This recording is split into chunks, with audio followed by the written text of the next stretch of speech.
the male loneliness epidemic.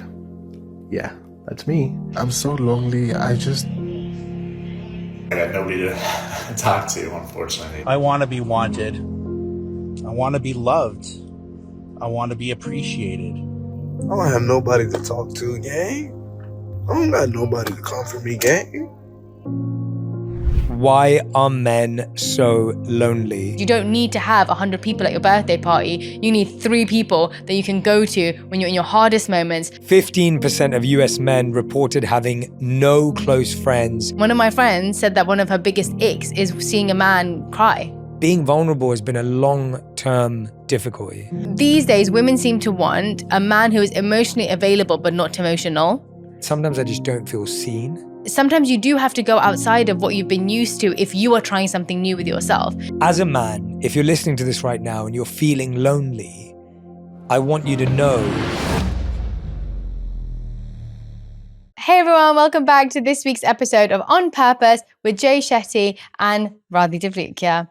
We have created these moments of conversation so that we can share a lot of the things that we discuss in our car journeys, when we're traveling places, when we have space and time to actually think about what's happening in the world, the conversations we're having with friends, and sharing all the things that people are finding a little bit difficult. And just, having open-ended, curious conversations based on it. Yeah, we wanted to find a space where we could share conversations we're having, and whether you're watching this on your own or whether you're watching this with your partner or whether you're watching this with a friend, we just wanted to engage in conversations that we think people are having. They may not know who to go to and where to turn to, and so we hope that this provides a space and an open forum to have those. And today's topic is, why are men so lonely?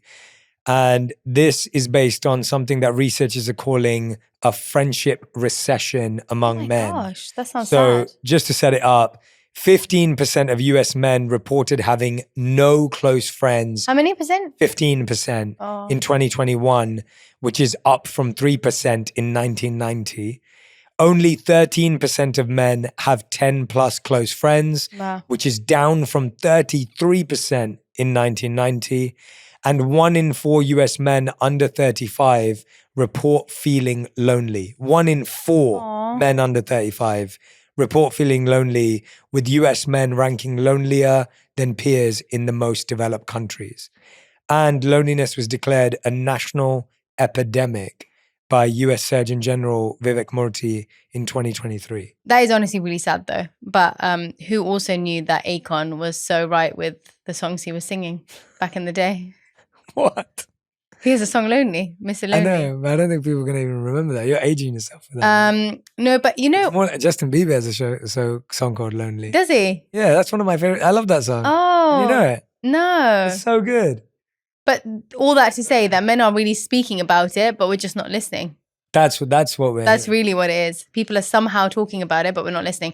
It's so interesting because with men, I noticed that men often travel in groups. Like recently I've been laughing with my cousins because we go to the gym and there's these packs of men that come in.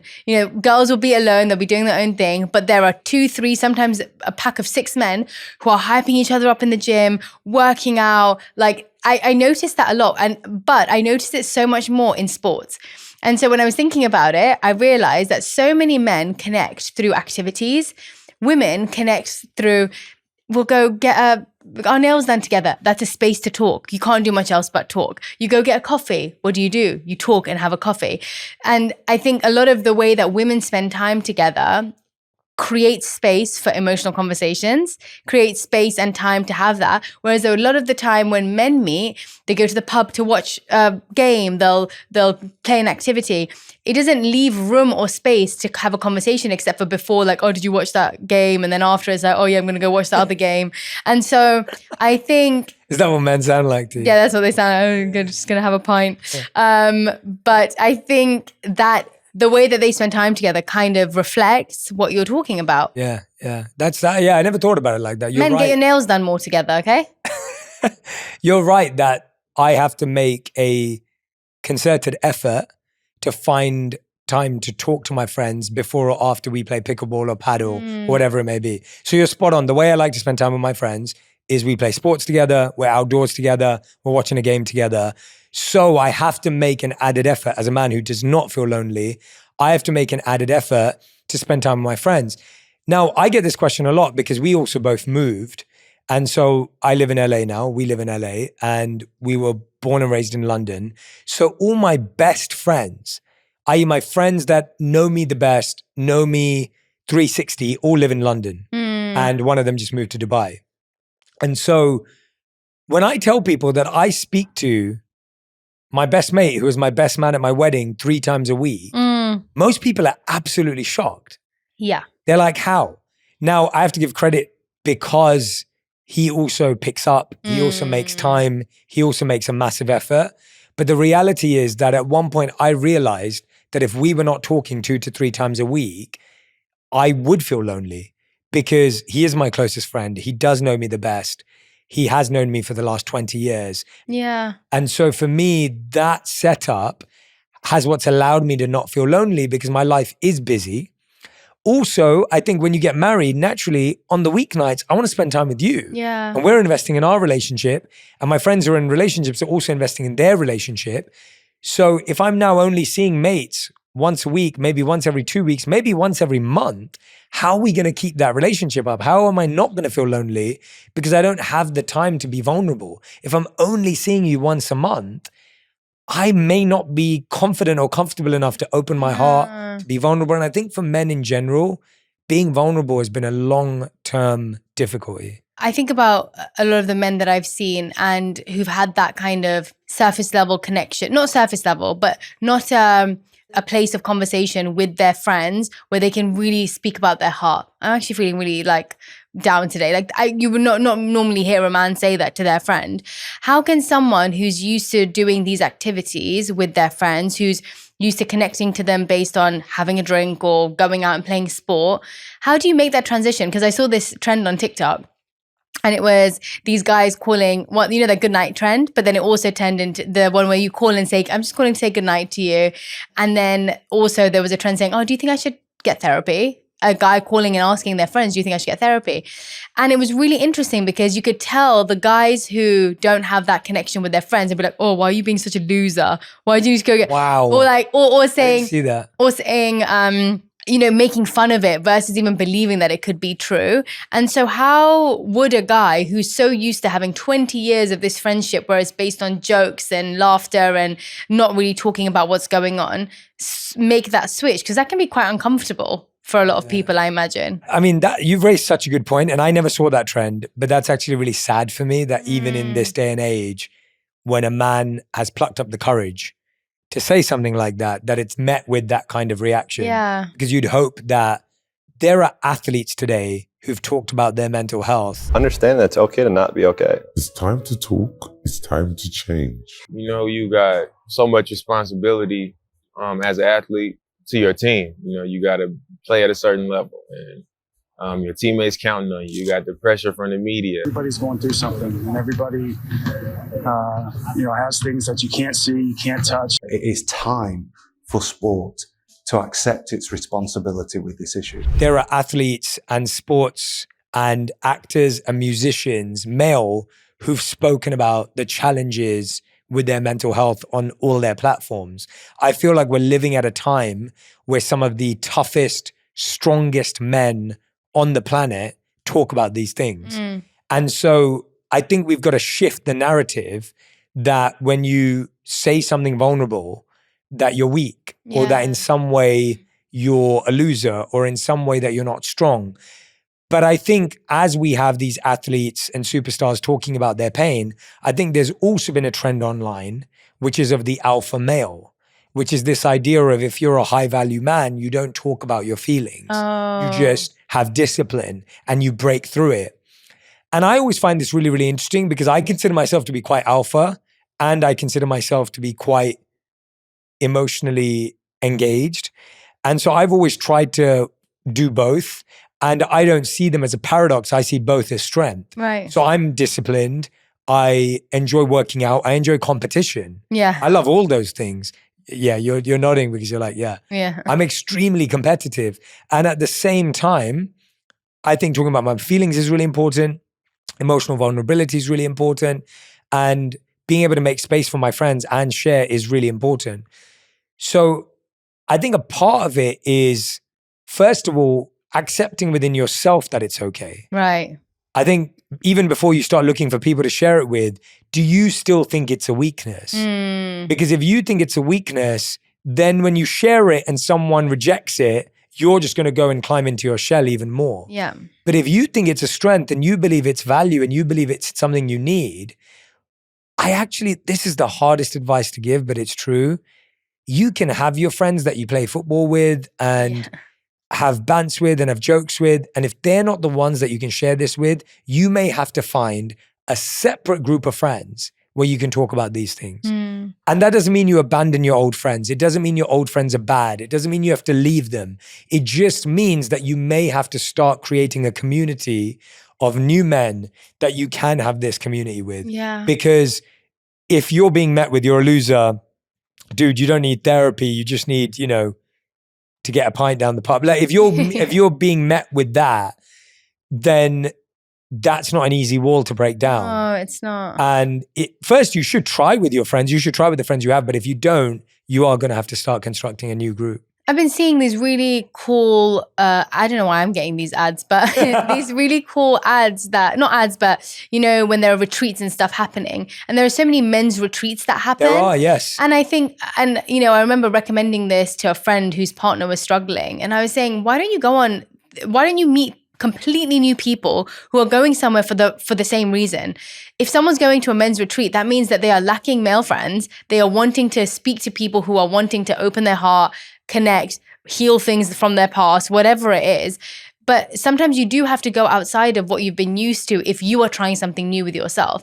And I think the other part that I was going to mention that I remembered of seeing online was, there are all these really funny, I find them really funny, but at the same time, I can see how for a man who's trying to be more emotional, it can make you shut down. It's, when you have to now treat your man like a princess.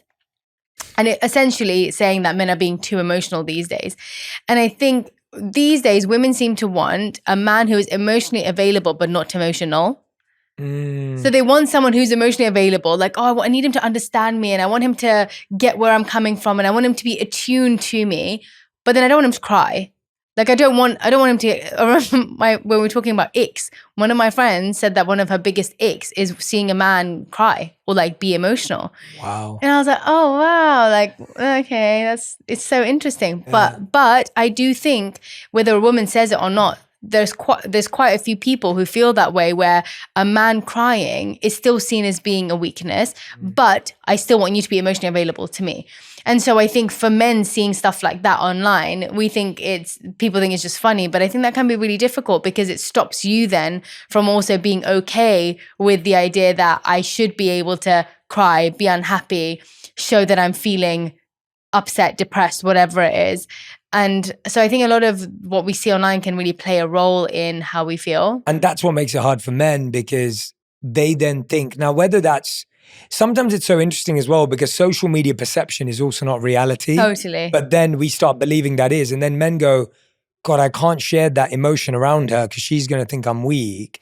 But then I'm carrying this load and I don't know what to do with it. Which then changes me as a partner, as a person, being able to connect to other people. And you would hope, you taught me this, and I loved it when you said it to me years ago, which was this idea that, and that's why your podcast is called A Really Good Cry, was this idea that crying and laughing are actually just the same. Two sides of the same they're coin. Expressions of an emotion. And when you think something's when you think something's really funny, you don't have to think about laughing. Like you don't go, oh, that's really funny, I'm now gonna laugh.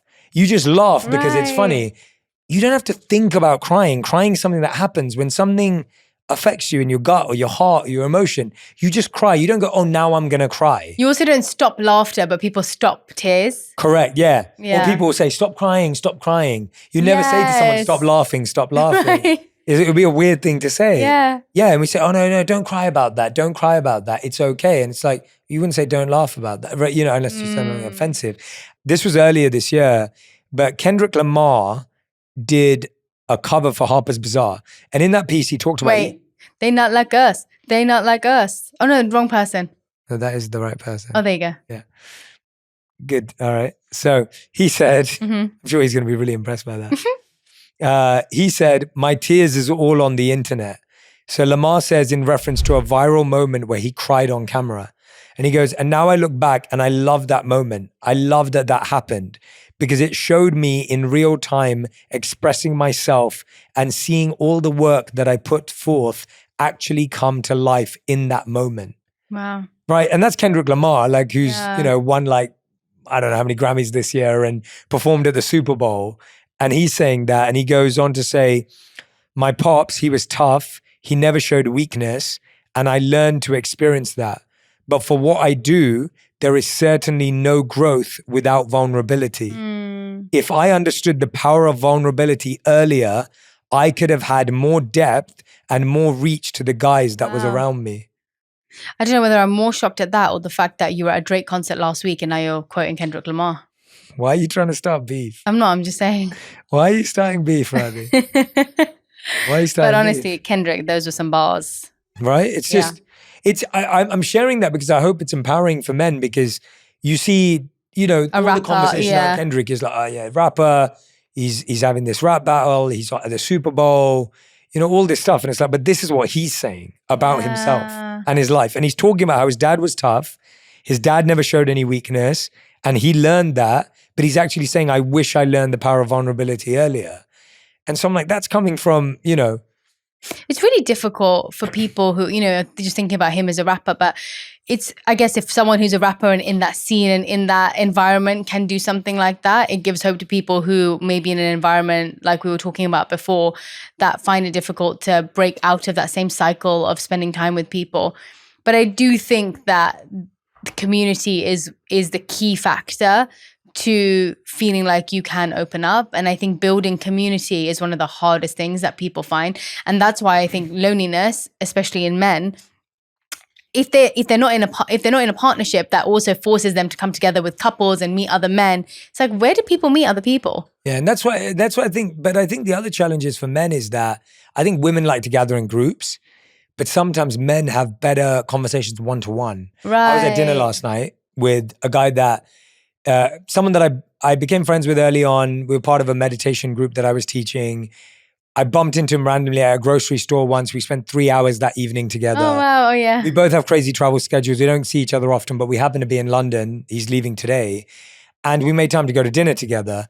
And we both had the best time. It was so nice. And we probably spent 3 hours talking. It was full on open conversation. Like we dove in deep in 30 minutes. And we both walked away going, we need to do that more. And I feel like that, like when I'm with a man one-on-one and we're at the same frequency, I can lock in. Actually, when I'm in group environments, I really struggle Harder. because you're trying to create a cohesive environment, but there may be two guys over there who just want to talk about the football. Yes. There may be another two guys over there who just want to talk about whatever's happening at work or whatever it is.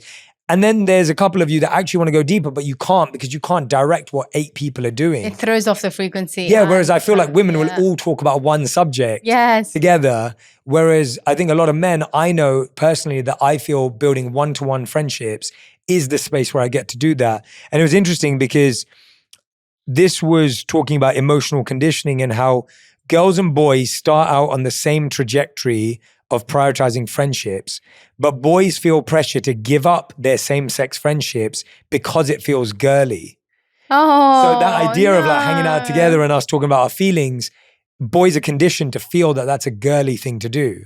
What you felt with that guy Yeah. is called a bromance. One thing I learned as well was I needed friends in my industry because they also have a shorthand for how I feel. And that's how he felt too. It's like having friends that are in a similar industry. You already have something in common. You already have an something in common. understanding. Yeah. But, I think women feel that way too. I've been speaking about a friend that I've made recently who I feel like I've known for so long. But when you feel that connection to a friend, when you feel understood by them, when you feel like you can share a lot of yourself that you can't normally with other people, it really is. I think friendships are so close to the feelings of romantic relationships. Yeah. And I don't mean that in a weird way, but it really is. It sparks the same excitement and because you feel understood. Yeah. And I remember you saying this, I think on my podcast where you said, not everyone is supposed to understand you, and love is understanding, and love is also so special that you don't feel it with so many people. Yeah. And so yes, you feel it in a romantic partnership, but how beautiful if you can actually feel it with friendships too. And I think women are feeling lonely as well. I think finding community, I think finding community for women is so difficult, because in women you also have this aspect of, unfortunately, where gossip is a big part of connection.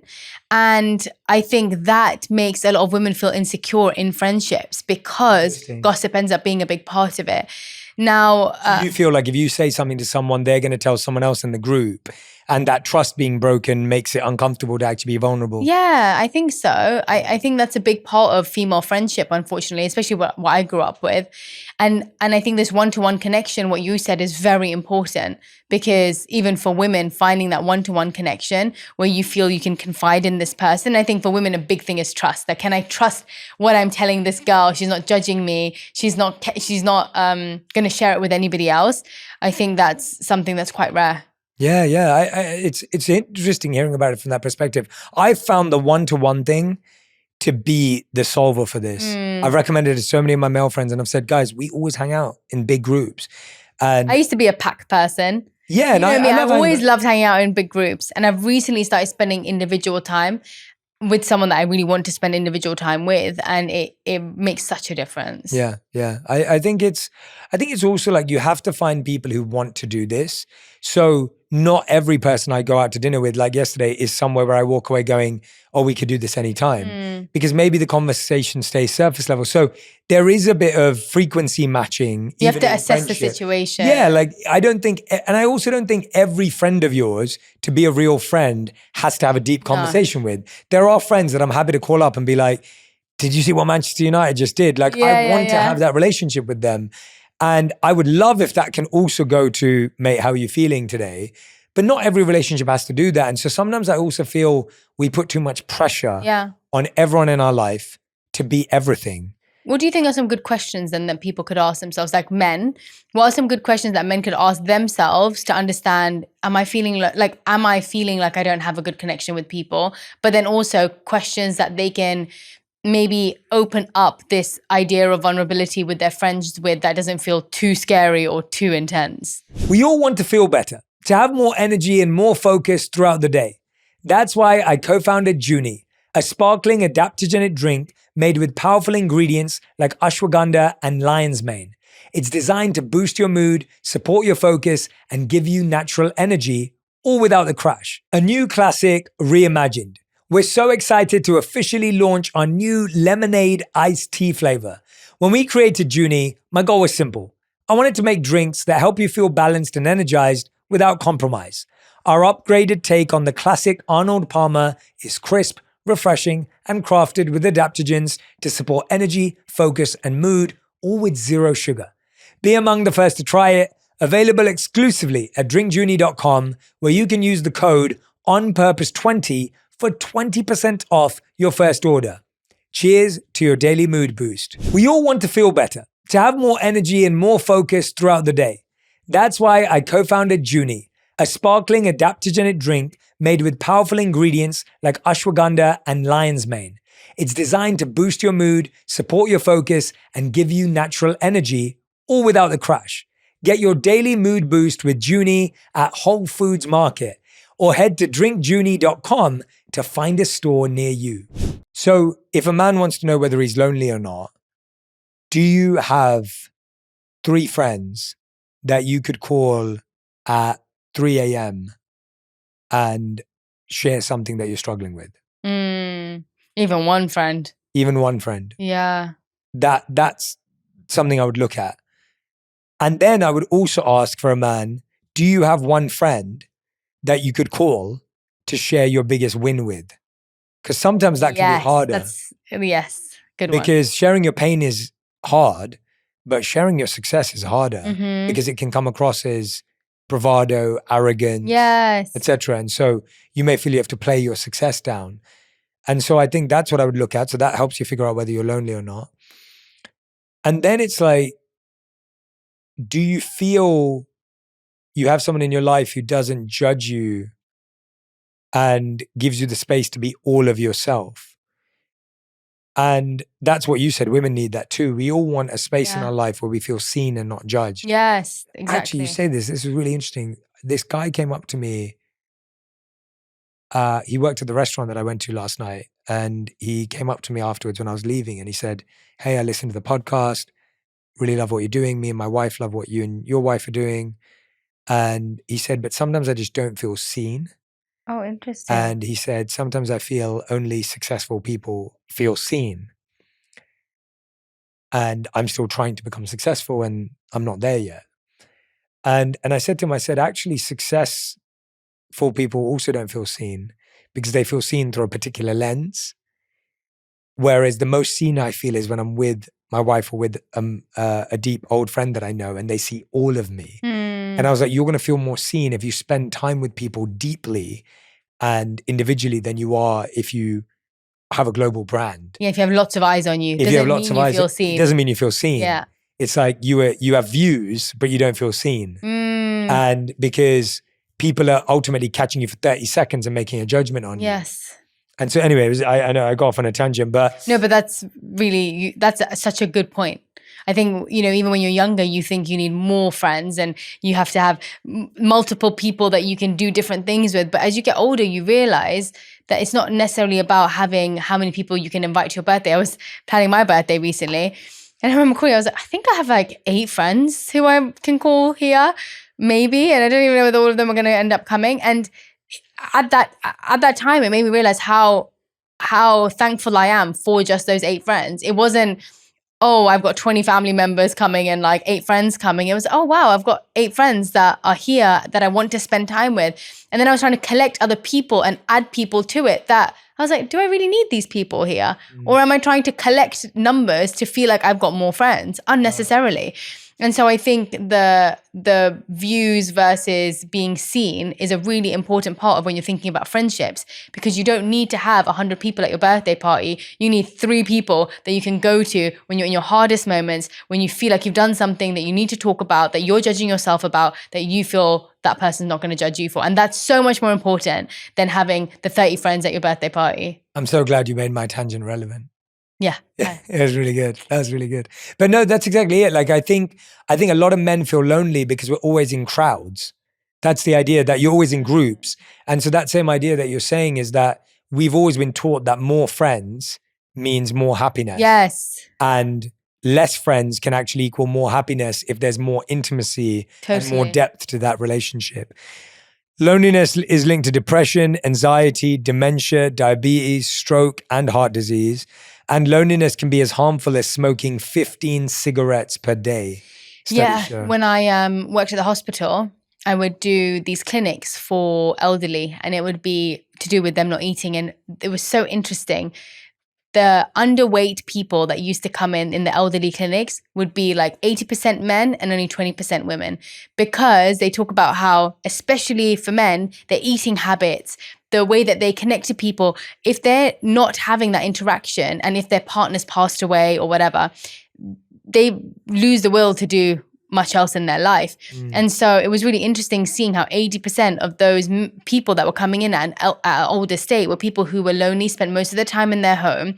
And even when it came to dementia, it says being in a community or feeling a sense of purpose in your life, whether it is within a community or whether it is with your partner, completely changes the trajectory of the progression of dementia. And your longevity and the feeling of being wanted and needed in this world is so important to help keep your mental state alive. And so for men especially, I think I've seen so many older women who are able to get back up faster once their partner's died. But I think naturally for a man, from what I've seen, it ends up being a lot more difficult. So I think that's another reason why having friends is so important. Don't think about it for now. You have to think about it for your future, of when you are in a situation where maybe you have to be alone or away from your partner.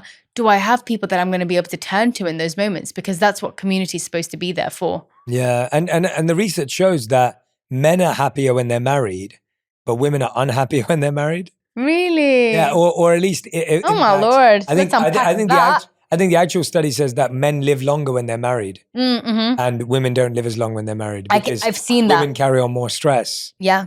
and men are actually helped by the marriage. You notice that when people lose their partners at a young age or even at an old age, men struggle so much more than women do. Women are just used to going through the pain.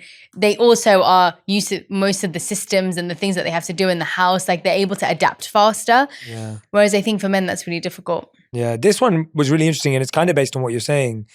There's this Jeffrey Hall, a professor of communication studies at the University of Kansas, who studies friendships.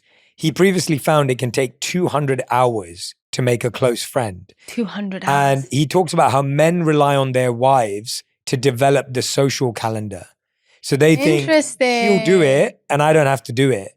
And he says that there's a challenge in their skill set. So it's the idea that women plan the social calendar and men just tag along to whatever the women plan.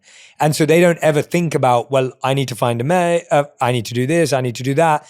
My wife's kind of planned the weekend, we'll just do whatever she says. And so he doesn't really spend that much time around You're so men. good at planning your social calendar. Yeah. But you've really had to work at it. Yeah, I've just like you really had to make a point of saying, 2 days a week, I'm going to meet friends. I'm going to catch up with this. I feel like you've got a good system in place of these are the friends I need to catch up with. Once a month, I'm going to do this with this person. Once a week, I'm going to meet this person. And it's good. You've really learned how to create that cycle and system to make sure that you do connect. Yeah, that's how I like really people to think about their life. Like think about everything mathematically and everything becomes simpler. Right. If you make it about, how you're feeling on that day, there's so many times like yesterday before the dinner, I was so close to canceling because I was a bit tired. Yeah. So glad I didn't. And that's where systems help. And so it's like, who do you want to see once a week? Who do you want to see once a month? Who do you want to see once a quarter? And who do you want to see once a year? If you have a list of the people in those buckets, it becomes really, really simple. So I'm with you every day. Whenever we're in the same country, we're together every day, which is awesome. But then there's friends. I'm like, okay, I'm going to see you once or twice a week. I'm going to see you. And that allows me to simplify my life. And now it's not random. And then I don't go 3 months and go, why haven't I seen that person? I love them. Like I love seeing them. And it's like, well, no, just have it in the system. Yes. And now I don't have to feel that way. And so I'm just allowing myself to be more effective with friendships. And people think that might be business-like or transactional. Actually, that's what love and respect actually is, where it's like, I respect you enough. You're in the calendar. I want to see you every month. Yes. And it allows us to deepen our friendship. And then at the end of the year, we get to think about all the amazing memories we made. Yeah. I think what we all have to realize is that friendship is a learned skill. Yeah. And it's not something you're born with. And so we almost assume that people should know how to be a good friend. We assume people should know how to be a good partner. We assume someone should know how to be a good parent. And the reality is all of those skills are learned.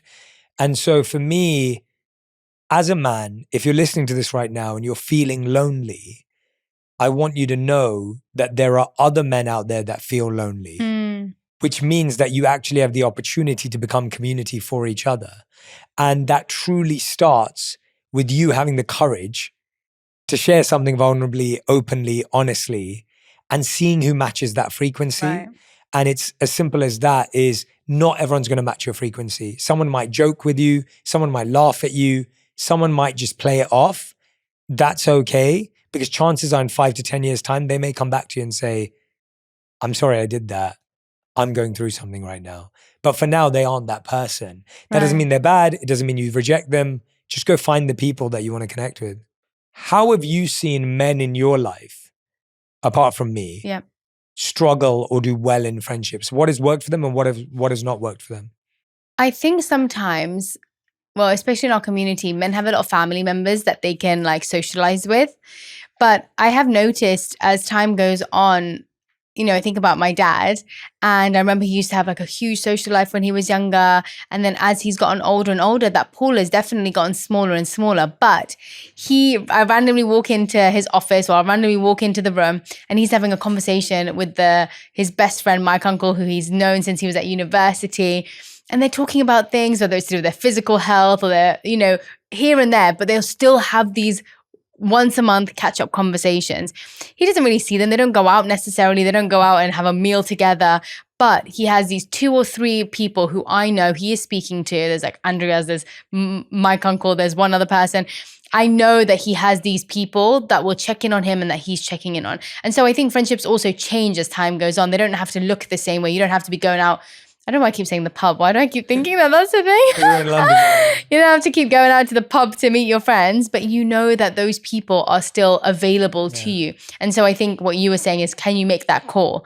I know my dad seems like, I always wonder, has my dad got friends and is he going out and about? But actually he's got those people he can call. And I think that's something that's built over time. University.